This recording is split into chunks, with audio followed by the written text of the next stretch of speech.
Hello student, YouTube tutorial में आपका स्वागत है। इस वीडियो में हम मध्यकालीन भारत के इतिहास का पहला भाग तुर्की आक्रमण और राजपूत प्रतिरोध पर हम परिचर्चा करेंगे। आइए हम शुरुआत करते हैं। इस वीडियो लेक्चर में हम निम्नलिखित बिंदुओं को समझने का प्रयास करेंगे, जिसके तहत तुर्क आक्रमण की पृष्ठभूमि को समझेंगे, तुर्क आक्रमण के कारणों की व्याख्या करेंगे, उत्तर भारत की राजनीतिक स्थिति के ऊपर प्रकाश डालेंगे, प्रमुख तुर्क आक्रमणकारी कौन थे। इन प्रमुख तुर्क आक्रमणकारियों में सर्वाधिक महत्वपूर्ण महमूद गजनबी था। महमूद गजनबी के प्रमुख आक्रमण, जिनमें हम 17 आक्रमणों की परिचर्चा करेंगे। अंततः हम ये देखेंगे कि राजपूत क्यों इन आक्रमणों का सामना न कर सके और अंत में हार गए। इसी के साथ अत्यंत महत्वपूर्ण प्रश्न यह भी आता है कि तुर्क आक्रमणों के प्रभाव क्या क्या पड़े। अंत में हम ये देखेंगे कि परीक्षा के दृष्टिकोण से कौन कौन से प्रश्न अत्यंत महत्वपूर्ण हैं। आइए शुरुआत करते हैं। तुर्क आक्रमण की पृष्ठभूमि। अरबों ने मोहम्मद बिन कासिम के नेतृत्व में 1712 ईस्वी में सर्वप्रथम सिंध पर सफल आक्रमण किया। इस आक्रमण के परिणाम स्वरूप विभिन्न प्रकार के पारस्परिक, सांस्कृतिक और गैर राजनीतिक और राजनीतिक प्रभाव पड़े। इस्लाम का भारत पर पहली बार आक्रमण हुआ। एक नकारात्मक बिंदु के तहत तक्षशिला और अन्य बौद्ध स्तूपों को नष्ट भी किया गया। इसी के साथ साथ चिकित्सा, दर्शन, नक्षत्र, गणित, शून्य पद्धति, चिकित्सा, कला आदि के विषय में भी भारत से जानकारियां ली गई। पंचतंत्र का कलीला व दिमना नाम से अरबी भाषा में अनुवाद किया गया। अरबों ने सिंधु नदी के तट पर महफूजा नामक नगर बसाया। अरबों के पश्चात मध्य एशिया से आक्रमण करने वाले मुस्लिम समूह को तुर्क आक्रमणकारियों के रूप में जाना जाता है। अब सवाल यह उठता है कि तुर्कों ने भारत के ऊपर आक्रमण क्यों किया। इसके निम्नलिखित कारण थे। पहला, मध्य एशिया की राजनीतिक स्थिति। मध्य एशिया में निरंतर तुर्कों को दूसरी जनजातियों और आक्रमण राज्यों से निरंतर संघर्ष करना पड़ रहा था और उनका धीरे धीरे फैलाव या विस्तार भारत की तरफ हुआ। दूसरा बिंदु आता है इस्लाम धर्म के प्रचार की चाह। इस्लाम धर्म को संपूर्ण भूत करने की चाह ने तुर्कों को भारत पर आक्रमण के लिए प्रेरित किया। तीसरा अत्यंत महत्वपूर्ण कारण है, भारत में मंदिरों में, मठों में और राजा महाराजाओं के पास अपार धन दौलत, सोने चांदी आदि के बारे में निरंतर मध्य एशिया में सुना जाता था और इस कारण भारत से व्यापक धन प्राप्त करने की लालसा ने ही तुर्कों को भारत पर आक्रमण करने के लिए प्रेरित किया। इन तीनों कारणों से भी अधिक महत्वपूर्ण कारण यह था कि उत्तर भारत में 10वीं-11वीं सदी में अत्यंत कमजोर राजनीतिक व्यवस्था थी और बिखरी हुई राजनीतिक व्यवस्था थी। सबसे पहले हम देखते हैं कि उत्तर भारत की राजनीतिक स्थिति किस तरीके से बिखरी हुई थी। राज्य आपस में एक दूसरे की शक्तियों को समाप्त कर रहे थे। उनमें बाह्य आक्रमण से सामना करने की शक्ति नहीं थी। राष्ट्रीय एकता बिल्कुल नहीं थी। वे आपस में घमंड या ईगो में एक दूसरे का नेतृत्व स्वीकार करने को तैयार नहीं थे। इस कारण सैन्य व्यवस्था, युद्ध आदि स्तर पर अत्यंत पिछड़े हुए थे तुर्कों की तुलना में। अब स्लाइड्स में देखते हैं कि उत्तर भारत में महत्वपूर्ण शासक कौन कौन थे। मुल्तान तथा सिंध में 2 स्वतंत्र मुस्लिम राज्य स्थापित हो चुके थे। पंजाब में हिंदू शाही वंश था जिसका नेतृत्व जयपाल के द्वारा किया जा रहा था। कन्नौज में प्रतिहार शासक राज्यपाल का शासन था। बंगाल में पाल वंश के शासक महिपाल का शासन था। राजपूताना में चौहानों का शासन था। इसी प्रकार पिछले 250 वर्षों से गुर्जर, प्रतिहार, राष्ट्रकूट शासक लड़ रहे थे और इनका त्रिकोणीय संघर्ष से आपसी शक्ति को निरंतर खत्म किया जा रहा था। अब हम देखते हैं कि प्रमुख तुर्क आक्रमणकारी कौन कौन थे। सबसे पहला नाम आता है 943 ईस्वी में अल्पतगीन ने एक स्वतंत्र राज्य की स्थापना की। 977 में अल्पतगीन का दामाद सुबुतगीन ने गजनी का शासन अपने हाथों में लिया। सुबुतगीन का उत्तराधिकारी महमूद गजनबी ने एक छोटे से साम्राज्य को विशाल साम्राज्य में परिवर्तित कर दिया, जिसकी सीमाएं बगदाद से लेकर लाहौर तक फैली हुई थी। गजनी का राज्य स्थापित करने के बाद तुर्क भारत की ओर आकर्षित हुए। महमूद गजनबी का जन्म 1 नवंबर 971 को हुआ। 997 में सुबुतगीन की मृत्यु के बाद उसके पुत्रों में उत्तराधिकार का युद्ध छिड़ा और अंततः 27 वर्ष की उम्र में महमूद गजनवी शासक बना।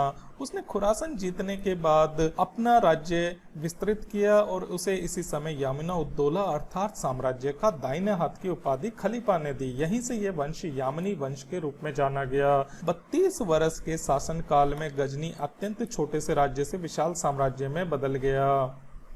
महमूद गजनबी के प्रमुख आक्रमण। महमूद गजनबी के आक्रमण के पीछे मूलतः दो कारण हमें दिखाई देते हैं। पहला, भारत से अपार धन दौलत संपदा को लूटना। दूसरा, इस्लाम का प्रचार प्रसार करना, क्योंकि हर जगह आक्रमण के समय देखा गया कि मूर्ति पूजा को समाप्त करने की उसकी एक निरंतर पद्धति दिखाई दे रही थी। महमूद गजनबी ने कुल मिलाकर भारत पर 17 आक्रमण किए। इन 17 आक्रमणों को हम क्रमवार तरीके से देखते हैं। 1000 ईस्वी में सीमांत प्रदेश की जनजातियों के ऊपर आक्रमण किया। 1001 ईस्वी में पंजाब पर आक्रमण करके हिंदुसाई शासक जयपाल को पराजित किया। 1003 में भैरा पर अधिकार किया।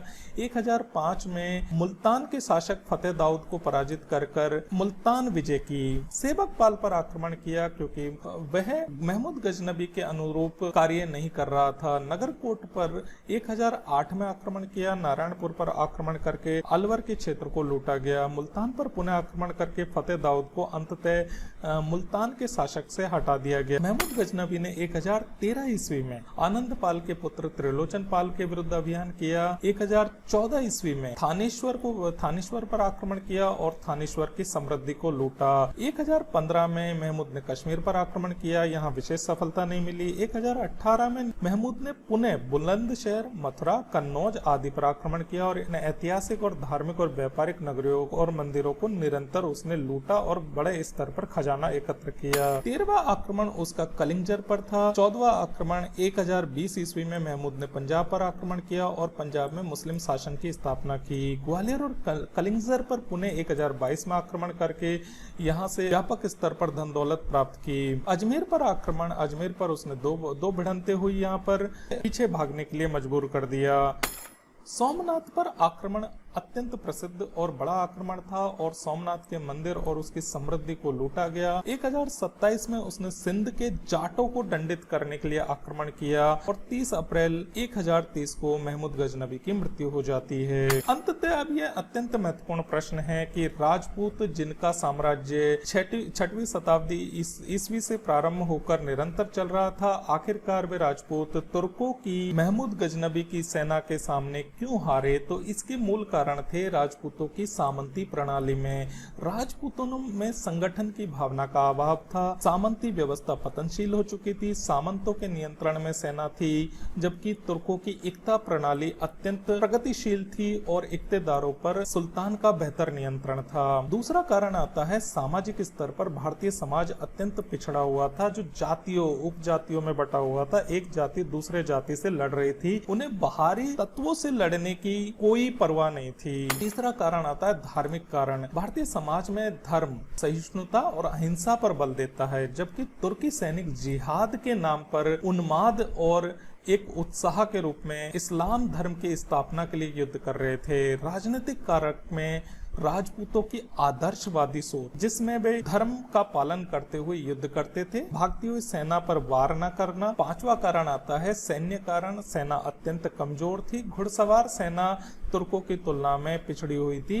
भारतीय सेना हाथियों का प्रयोग करती थी। अंतिम कारण आता है कमजोर गुप्तचर प्रणाली, जो तुर्कों के आक्रमण और उनकी व्यूह रचना और आगामी आक्रमणों के बारे में समय समय पर सूचना न दे पाई। तुर्क आक्रमण के भारत के ऊपर दो प्रकार के प्रभाव पड़े। कुछ प्रभाव तात्कालिक थे, कुछ प्रभाव अत्यंत दूरगामी थे। सर्वप्रथम हम तत्कालीन प्रभावों की चर्चा करेंगे। इस्लाम का प्रसार। अरबों में तुर्कों ने धार्मिक जोश के माध्यम से भारत में इस्लाम का प्रसार किया। इस आक्रमण के परिणाम स्वरूप जन धन की हानि हुई। भारतीय समाज की दुर्बलता का प्रदर्शन हुआ। भारतीय राजनीति की दुर्बलता का भी यहाँ पर प्रदर्शन हुआ। कमजोर युद्ध नीति भी भारत की प्रकट हुई। हालांकि यह भी है कि थानेश्वर, नगरकोट, कन्नौज, मथुरा जैसे विभिन्न धार्मिक नगरों, व्यापारिक नगरों को तोड़ा गया, मंदिरों मंदिरों को और धर्म स्थलों को लूटा गया। भारत में तुर्क सत्ता की स्थापना भी एक यथार्थ सत्य है और 1206 में तो विधिवत रूप से भारत में तुर्क साम्राज्य की स्थापना हो गई। अब हम चर्चा करते हैं दूरगामी प्रभावों की। भारत में शक्तिशाली केंद्रीय सत्ता की स्थापना हुई जो सामंतों पर निर्भर नहीं थी बल्कि एकता प्रणाली पर आधारित थी। सामंती प्रथा समाप्त हो गई। नई स्थापत्य कला का उदय हुआ। फारसी कला भारतीय कला में मिल जाने से इंडो ईरानी स्थापत्य कला का उदय हुआ। 2.5 दिन का झोपड़ा और आगामी विभिन्न प्रकार की मस्जिद और इमारतें इसका उदाहरण हैं। जाति प्रथा पर प्रभाव। तुर्कों के आगमन के परिणाम स्वरूप भारतीय समाज में इस्लाम का प्रभाव फैला और अनेक हिंदू और निम्न वर्ग के लोगों ने इस्लाम धर्म को अपना लिया। हिंदुओं ने जाति प्रथा के नियमों को कठोर भी कर दिया।